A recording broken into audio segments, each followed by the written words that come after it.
Hi guys! So here we go again and tingnan natin yung development. So ito yung ating seed tray and look! Lumabas na yung kale natin yata ito eh, mga kale. Yan, dami na oh. Yan. Ayan. Ito na yung carrots natin. So, dito, ayan, may naglabasan din naman. Ayan. Siguro pagka, aayusin natin. Ito yung mga kinuha natin dito sa kabila. Sinave natin yung ating tomato. Hindi tayo makabuo ng isang malaking tomato eh. Ayan. So, nabuhay yung ating sayote. Ito yung ating kalabasa, guys. Napakatinik ng mga dahon. Yan. Naalis ko na yung mga madidilaw para hindi na makaagaw pa ng nutrients. Yan. Yan. Ito na yung ginawa natin. Magkakaroon lang tayo ng konting adjustment. Ito. Yan. Kasi medyo mabigat para dun sa baba. So, lalagyan lang natin ng adjustment yan. If not, okay na din naman yan. Nakatayo na rin naman siya. Umulan kasi kahapon. Ayan, meron na tayong maluluto. I-harvest na natin uli. 2 okra. Isa. Ayun. 2. Ay, itong isa maliit pa pala. Ayan. So, may 2 tayong harvest na okra today. And, eto naman yung sa kabila. Ayan. And, di pa tumutubo yung sorry guys minsan nalilito ako sa pangalan. Hindi cilantro yung inano natin, pantaboy ng lamok, kundi citronella. Yung nandito guys, hindi tumubo. Or baka hindi pa. Pero yung kangkong natin na tinanim, ayan na siya sa likod. Ayan. So, matataas na naman. Makaka-harvest na naman tayo. Ayan. Kaya tayo naglagay ng plastic cover. Sa tingin ko kasi dito dumadaan yung daga. Nang umangat-ngat ng mga seedlings natin dito. Ito meron tayo dito. Naubos na yung natin, seedling natin dito eh. Kaya na-transfer muna natin. Eto, kino-cover ko lang yan para hindi pa kailaman ni Beauty yung aming doggy. But the rest, yung tinanim natin dito guys, wala pa din. Ewan ko kung ito yun. Pero, let's give them a week to recover kasi medyo naging maulan din eh. Ito din oh. Wow. Meron pala maliit. So, tingnan natin kung makakahabol. But, ito yung gagawin natin for today. Before tayo mag-umpisa sa labas, gumawa muna tayo. C2 bottle. Ayan, small pet bottle na around 3 inches, ganun. Tapos, ang gagawin natin dito, ito yung papasok natin sa ground or sa soil. Then, ikakat lang natin tong end part para mailagay natin sa gitna ng pot. And then, yung mga scrap na veggies, food waste, ayan, mailagay natin. That will add nourishment para sa soil and sa ating mga veggies. Yan, mag-start tayo ulit. Kaya ang gulo na naman ng ating garage or mini garden area. So, umpisahan na natin dito. And, tinanggal na natin yung ating vertical garden. Ito kasi okay lang eh. Yung nandito kasi medyo nahihirapan tayo dahil may nakaharang nga dito. So, lalagyan natin, gagawin natin ng paraan But for those na mga tumubo na, like for this part na merong 4 leaf, maita-transfer na yan natin dito. And for that, dito sa ginawa natin na bottle, lalagay na natin yan dito sa gitna.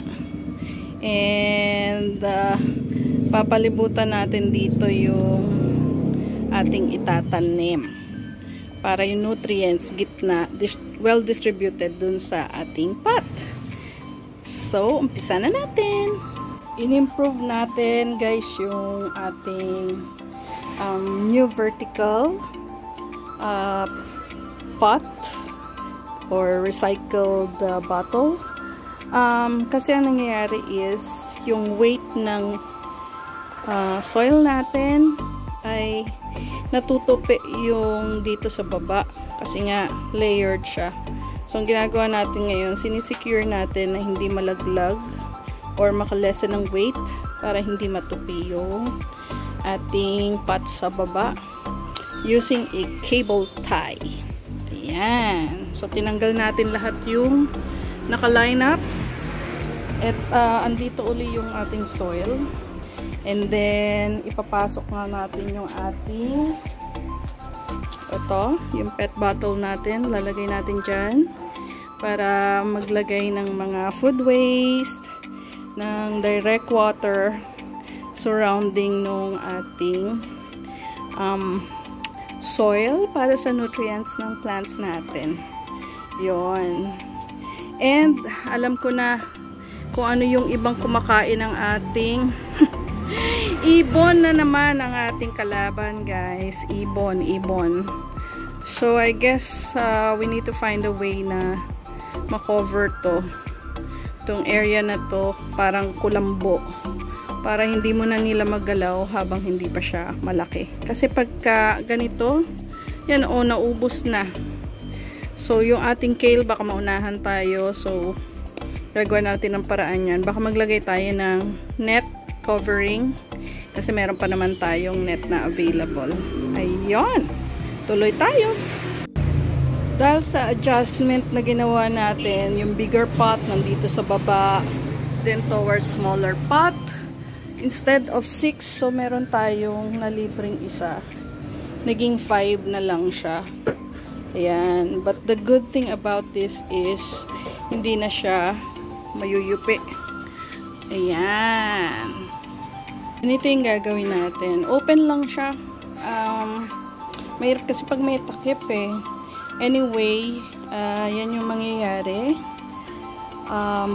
Dahil marami siyang butas. Pag nagdilig tayo, pwedeng directly dyan na natin idilig para mag-distribute yung water sa surrounding niya. And hindi na natin matatamaan yung mga petals or pati yung mga scrap ng food. Yan, dyan na natin lalagay. Stop muna tayo. Ayan na ang lakas ng patak ng ulan, pero ganito yung ginagawa natin guys. Ayan. Ito, dito tayo tumigil bago tayo mabuhusan ng ulan. Ayan. So, yan muna guys. Balikan ko mamaya pagka tumila na ng konti. Ayan, lalaki ng patak. Oh. Ang gulo ng panahon natin. After a minute or two, huminto na naman yung ulan. So, balik tayo. So, natapos na natin. So, lahat sila may pet bottle hanggang dito sa taas. Now, what we're going to do, yung tinanggal natin dito sa part na to, like this one, at yon, lalagay natin dito. I'll try to see if pwede nating i-transfer din yan. And, going back dito, to try nating i-save kung ano yung nandito. Yun yung ilalagay muna natin dito sa ating ginawa. And then the rest we'll try to see what we can do. Ayan yung ating mustasa na galing dito Transfer muna natin. So, ayan na nga guys. Dito muna natin nilagay sa tok-tok. Ganito yung gagawin natin guys. So, na-transfer natin yung mga iba nating bok choy or kale. Yan. Ito yung gagawin natin guys. So, pag nagdidilig ka, kagaya niyan, very sensitive pa sila. Pwedeng dito tayo mag-dilig. Ayan. So, pupunta na dun sa soil natin yung nutrients diretso. Ayan. Okay, natapos natin except for this bottom guys. Dahil may errands ako, we will stop here. Pero pakita ko lang sa inyo. Ayan. Hindi na natin kinonsider yung spacing. Ayan. Ayan. And ayan. And then co-cover lang natin to guys ng net. Eto, transfer natin yung ating bell pepper. Alam ko ano to ibang klaseng sili. Tapos yung ating tomato na nag-iisa. So, yan muna ginawa natin guys. Inubos na natin yung laman muna dito. Kasi nakita ko yung daga actually dun sa likod. And I want to save muna yung mga plants natin. Tsaka ako siya gagawin ng paraan. But, eto muna yung ating ginawa. Ayan. Then, a-adjust na lang tayo pagka kailangan na.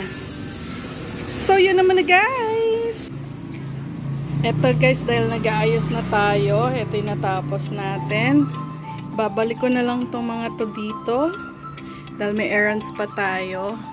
Nilagyan natin ng net kasi nga ang daming maya dito kanina, and in-attach ko lang siya ng pansipit sa pansipit sa damit. Ayan, para lang hindi siya magambala or ngat-ngat ng ating mga matuka ng ating mga ibon. And I'm planning na, well, let's see, buto ng sili kung anong mangyayari kung pati ito gagawin nilang mukbang. So yan na muna guys. Importante yung mga seedlings natin dito ay hindi nila mangat-ngat. Yan. And don't forget to subscribe, like, and share sa ating My Hope Vlog. At isa-save muna natin to ating ibang mga bottles dito. And see kung anong pwede nating i-improve. Bye!